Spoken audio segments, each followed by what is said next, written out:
दिनै जिहेतु जोंहा थारिखआ जाबाय बर' थुनलाइ आफादनि फैगौ 10, 11 आरो 12 जानुवारि दा बेवहाय जोङो माब्रैहाय बानजाय आफादनिफ्राय जेरावबो उसुबिदा गैयाजासे खुंफुंनानै हरनो हायो बिनि बागै दिनै सावरायदों आरो बेवहाय गासै जोंनि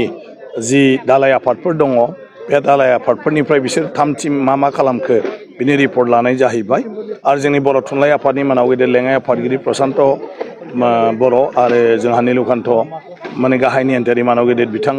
फैदोंमोन आरो गुबुन गुबुन दैदेनगिरि बिथांमोना जोंनो दिनै मोनसे आइडिया होबाय डिसिसन कमिटियाव जे बर' थुनलाइ आफादाव माबायदि हाबाफारि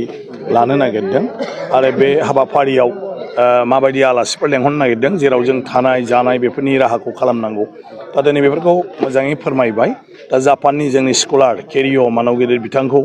लेंहरनो नागिरदों आरो सन्तलाल मेत्से नेपालनि बिथाङा दा US आव थायो जाय माने नेपालि आरो बर' रावनि डिक्सनारि बिथांमोना दिहुनदोंमोन बिथांखौबो आरो बिनि अनगाबो बर' माने मा होनो बर'नि जि ग्रुप जोंनि हारिनि सोमोन्दो थानाय गासै माने हारिनि दैदेनगिरिफोरखौ थुनलाइगिरिफोरखौ लेंहरनायनि थाखाय दिनै बेवहाय बाथ्रा सावरायदों नेपाल आरो बांलादेश बिनिफ्राय जोंनि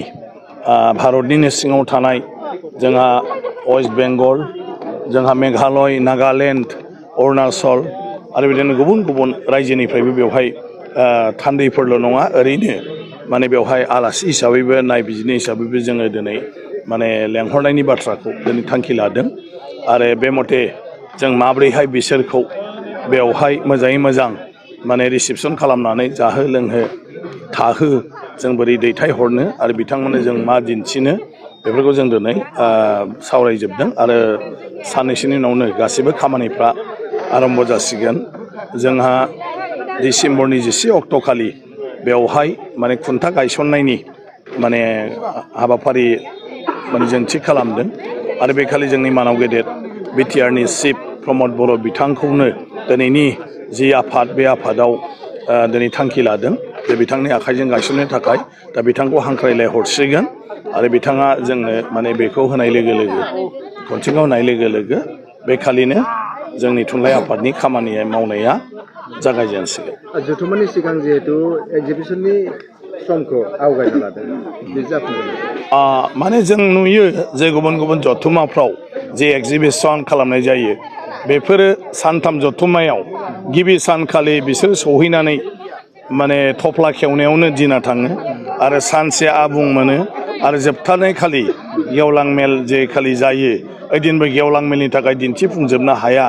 आरो हाखु दाखु माने बिसोरो सिफायनानै थांफिननांगौ जायो दा ओंखायनो गोबाङानो मिटिंनि थाखायबो बे एक्जिबिसनखौ नायनो सुजुग मोनजोबा मानो होनना बुङोब्ला जोंना मोनसे नियम दं जे गेवलां आफाद जथुमबाय थानाय समाव एक्जिबिसनाव रावबो हाबनो मोना ओंखायनो जोङो जाहाथे एक्जिबिसन खालामनो फैग्रा मानसिफ्रा खस्थ' जाया आरो एक्जिबिसन बेरायनो नागिरनाय मानसिफ्राबो जाहाथे गुबुन गुबुन दिनावबो बिसोर नायनो हायो बेखायनो डिमाकुसिनि जथुमाव जोङो 6 अक्ट'खालिनो खालामनो नागिरदों 6निफ्राय नोङो 7, 8, 9, 10, 11, 12, 13 सप्तासे फुरा जोङो एक्जिबिसनखौ खालामनो नागिरदों जाहाथे बेवहाय एक्जिबिसन लाबोग्राफ्राबो सुबिदा जायो आरो एक्जिबिसन नायनो फैनाय मानसिफ्राबो जिखुनु समाव जाहाथे नायनो फैनो हायो आरो जोंनि जथुमनि समाव जथुमबाय थानाय समफ्राव जाहाथे खुनु उसुबिदा जाया बेनो थांखिया जिहेतु मोनसे जारिमिन जानो थांगासिनो बर'नि बे समाव रायजो राजाखौ माबायदि बाहागो लानायखौ लुबैयो ना रायजो राजानि बाहागोआथ' मोनसे बेवहाय बर' थुनलाइनि जथुमनाय जादों गोबां जायगानिफ्राय जोंहा बेवहाय सुबुंफोर फैगोन बेवहाय फैयोब्ला बिथांमोनजों लोगो मोनलायलायगोन आरो बिथांमोनजों दुखु सुखुनि बाथ्रा रायलायनो हागोन बिथांमोननि जायगानि सोमोन्दै मोनथिगोन जोंनि सोमोन्दैबो जोङो खोन्थानो हागोन बेबायदि ज' लोगो मोनलायनायनि बे मोनसे खाबु जथुम ओंखायनो बयबो फैनांगौ जेरै आगोलावबो फैबाय थादों